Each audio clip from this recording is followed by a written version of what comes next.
فلسطینی پناہ گزینوں کے کیمپوں پر صہیونی حکومت کی بمباری میں 10 فلسطینی شہید اور متعدد زخمی ہو گئے ہیں۔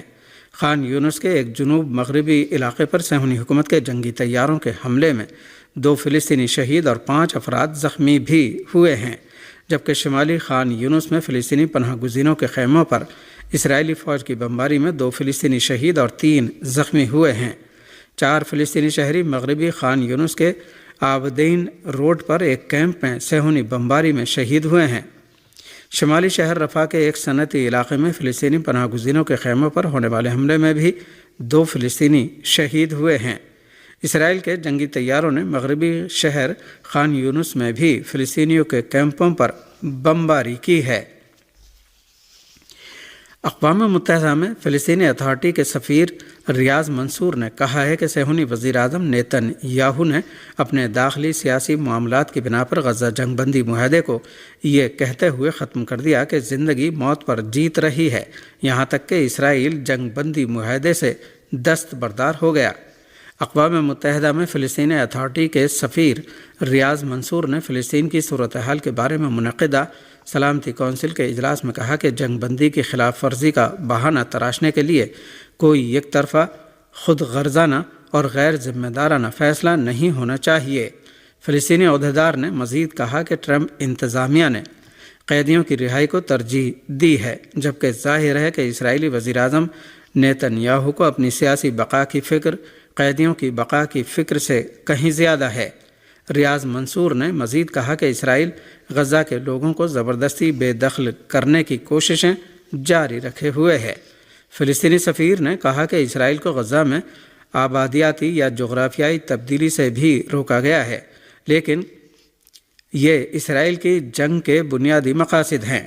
انہوں نے کہا کہ اقوام متحدہ کی قراردادیں غزہ کی پٹی میں آبادیاتی یا علاقائی تبدیلی کی کسی بھی کوشش کی مخالفت میں واضح ہیں، بشمول کوئی بھی ایسا اقدام جس سے غزہ کے علاقے کو کم کیا جائے، اور یہ ایک ایسا مقصد ہے کہ اسرائیل مسلسل جس کے در پہ ہے، کیونکہ جبری نقل مکانی اور بڑے پیمانے پر مقبوضہ فلسطینی علاقوں میں الحاق اس کے بنیادی مقاصد ہیں۔ اقوام متحدہ میں فلسطینی سفیر نے مزید کہا کہ اس وقت اسرائیل کی بمباری کے نتیجے میں فلسطینیوں پر ڈھائے جانے والے مظالم کی ایسی تازہ اور تباہ کن تصویریں سامنے آ رہی ہیں جو بھرپور جنگ کی نشاندہی کرتی ہیں۔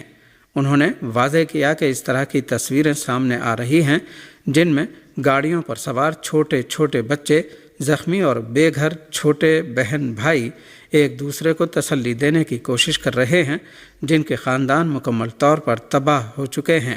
بچے، مائیں، باپ ملبے تلے اپنے عزیزوں کو تلاش کر رہے ہیں، یہ نہیں معلوم کہ وہ مردہ ہیں یا زندہ۔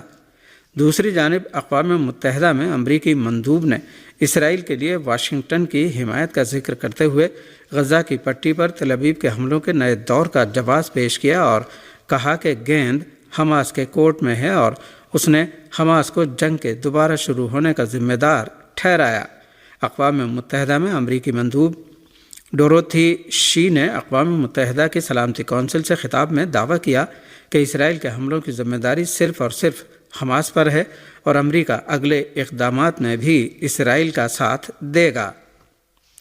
واضح رہے کہ امریکہ کی حمایت سے غزہ پر اسرائیلی حملوں کے نئے دور کے آغاز کے بعد غزہ کے رہائشی مکانات، اسکولوں، پناہ گزین مراکز اور پناہ گزین کیمپوں کو شدید حملوں کا نشانہ بنایا گیا ہے۔ وائٹ ہاؤس نے اعلان کیا ہے کہ اسرائیل نے غزہ پر حملہ کرنے سے پہلے امریکی صدر ڈونلڈ ٹرمپ کی انتظامیہ سے مشاورت کی تھی۔ غزہ پر غاصب صہیونی حکومت کے وحشیانہ حملے شروع ہونے کے خلاف دنیا کے مختلف ملکوں میں مظاہروں کا سلسلہ جاری ہے۔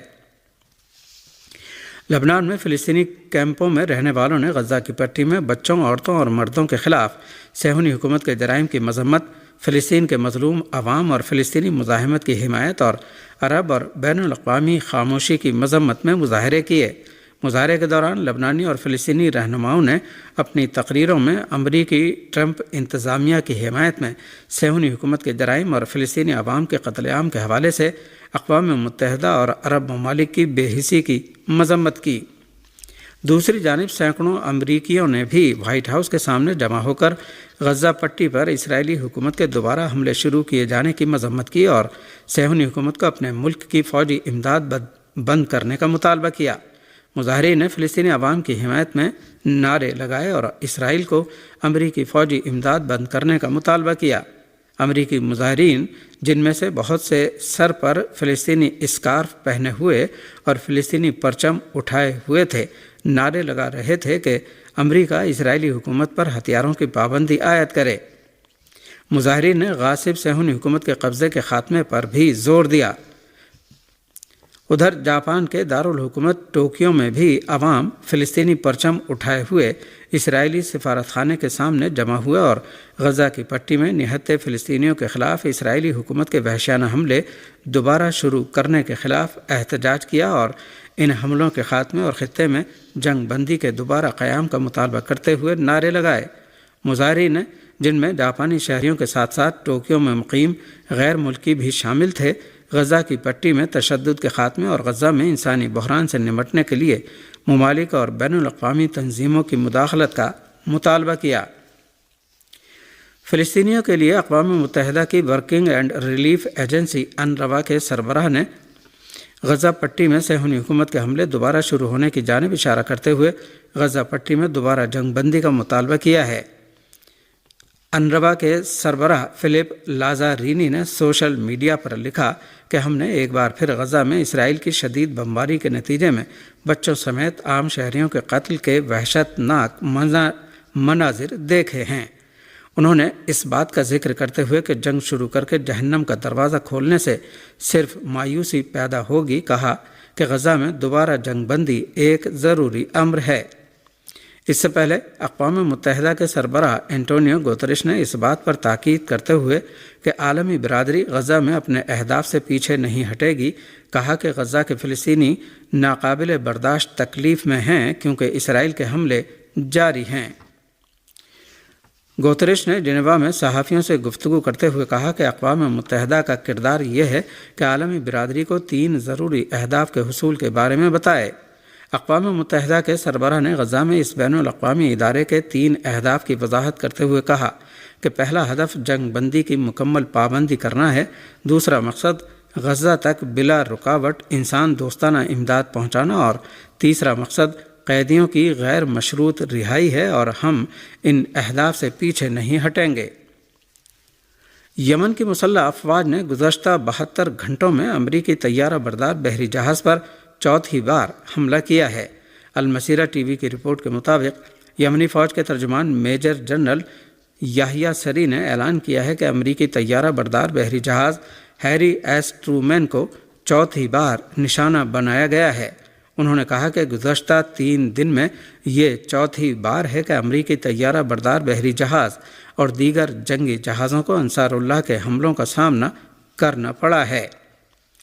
جنرل یحییٰ سری نے مزید کہا کہ یمنی مسلح افواج نے بحیرہ احمر میں امریکی افواج کی نقل و حرکت اور یمن پر بڑے پیمانے پر فضائی حملے کی تیاریوں کا پتہ لگایا تھا، جس کے بعد ایک مشترکہ فوجی آپریشن کیا گیا۔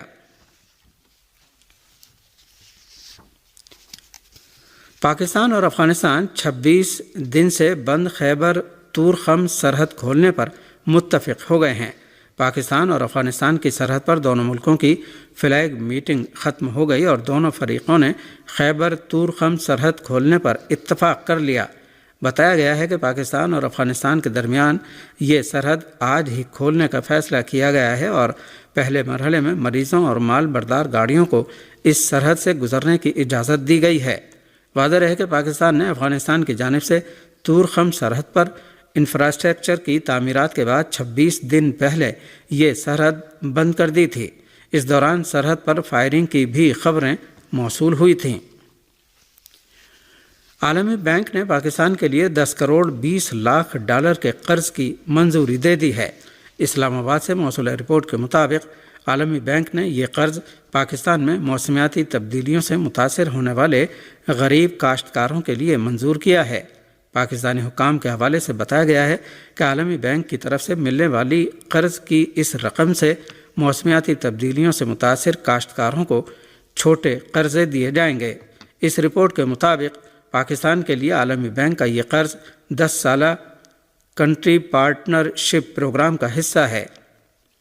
عالمی بینک کے کنٹری ڈائریکٹر کے مطابق پاکستان کے لیے ورلڈ بینک کی کل سرمایہ کاری 15.7 ارب ڈالر تک پہنچ گئی ہے۔ ہندوستان کی ریاست منی پور میں دوبارہ فساد شروع ہو جانے کی خبر ہے۔ ہندوستانی میڈیا رپورٹوں کے مطابق منی پور کے چوراچند پور میں 2 مختلف نسلی گروہوں کے درمیان جھڑپ میں ایک شخص کے ہلاک اور متعدد کے زخمی ہونے کی خبر ہے۔ رپورٹوں میں بتایا گیا ہے کہ منگل کی رات جھڑپیں شروع ہوئیں اور دونوں گروہوں نے ایک دوسرے پر فائرنگ کی۔ اس کے ساتھ ہی مختلف مقامات پر توڑ پھوڑ اور تخریبی کارروائیوں کی رپورٹیں بھی ملی ہیں۔ ضلع انتظامیہ نے لوگوں سے پرامن رہنے اور تشدد سے پرہیز کرنے کی اپیل کی ہے۔ گزشتہ سال جون سے خلا میں پھنسے ہوئے 2 خلاباز بحفاظت زمین پر واپس پہنچ گئے ہیں۔ میڈیا رپورٹوں کے مطابق 58 سالہ سنیتا ولیمز اور 62 سالہ بوچ ولمور 8 دن کے لیے خلا میں گئے تھے، لیکن اسٹار لائنز خلائی جہاز میں تکنیکی خرابی کی وجہ سے دونوں خلا میں پھنس گئے تھے۔ دونوں خلابازوں کو 9.5 مہینے کے بعد ناسا کے ایک خلائی جہاز کے ذریعے واپس زمین پر لایا گیا۔ ناسا کے مطابق ان دونوں خلابازوں کو واپس لانے کے لیے 4 خلابازوں کو خلائی اسٹیشن ISS بھیجا گیا جہاں وہ پھنسے ہوئے تھے۔ ناسا نے تصدیق کی ہے کہ اسپیس ایکس کا ڈریگن خلائی جہاز خلا میں پھنسے ہوئے دونوں خلابازوں سنیتا ولیمز اور بوچ ولمور کو لے کر 19 مارچ کو زمین پر واپس پہنچ گیا۔